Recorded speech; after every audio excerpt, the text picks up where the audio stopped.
The Wonderful Visit is an 1895 novel by H.G.Wells, with an angel, a creature of fantasy unlike a religious angel, as protagonist and taking place in contemporary England. The book could be classified as contemporary fantasy, although the genre was not recognized in Wells' time. The Wonderful Visit also has strong satirical themes, gently mocking customs and institutions of Victorian England as well as idealistic rebellion itself.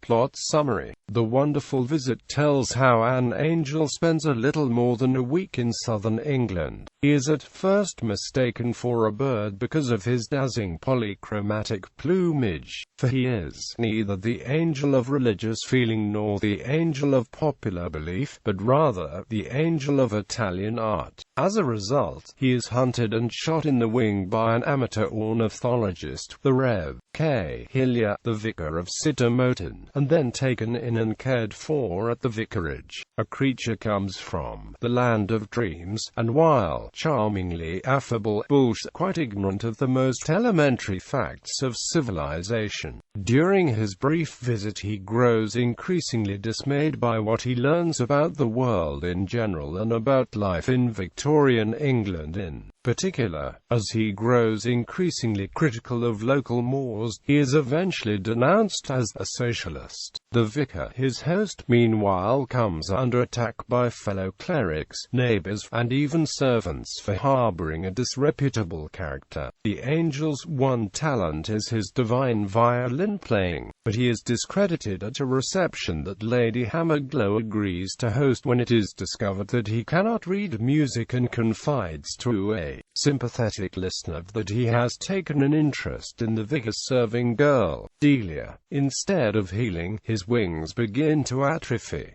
The local physician, Dr. Crump, threatens to have him put in a prison or a madhouse, after the angel destroys some barbed wire on a local baronet's property. Sir John Gotch gives the vicar 1 week to send him away before he begins proceedings against him. The Rev. Mr. Hillier is regretfully planning how he will take the angel to London and try to establish him there when two catastrophes abort the plan. First, the angel, who had been breathing the poisonous air of the struggle for existence of hours for more than a week, beats Sir John Gotch with Gotch's own whip in a fury after the local landowner insolently orders him off his land. Distraught to think that he has killed a man, he returns to the village to find the vicar's house in flames. Delia, the serving girl, has entered the burning building in an attempt to rescue the angel's violin. This extraordinary act comes as a revelation to the angel. Then in a flash he saw it all, saw this grim little world of battle and cruelty, transfigured in a splendor that outshone the angelic land, suffused suddenly and insupportably glorious with the wonderful light of love and self-sacrifice.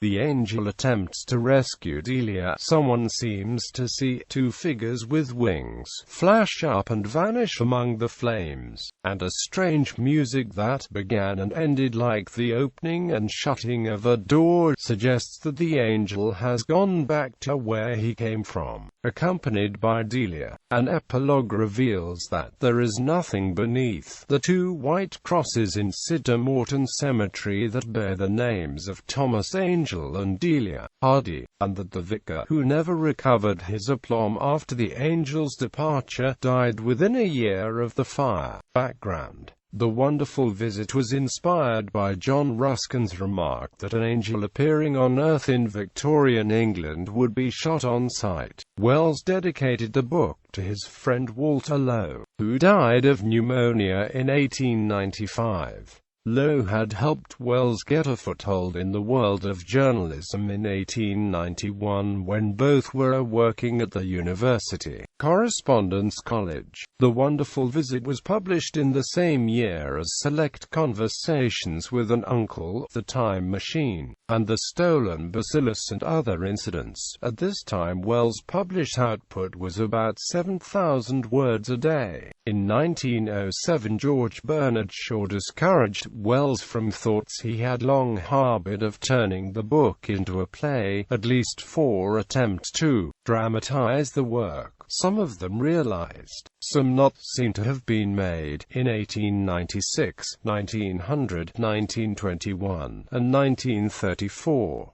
The novel was adapted as an opera, La Visita Meravigliosa, by Nino Rota. It was completed in 1969. Reception. Reviews were favorable, with one contemporary reviewer calling The Wonderful Visit a striking fantasia wrought with tact, charm and wit. Joseph Conrad, whom Wells met when he reviewed his early work favorably, admired The Wonderful Visit and wrote to him to praise his imagination so unbounded and so brilliant. For biographer Michael Sherborne, The Wonderful Visit presages the humor of Kurt Vonnegut.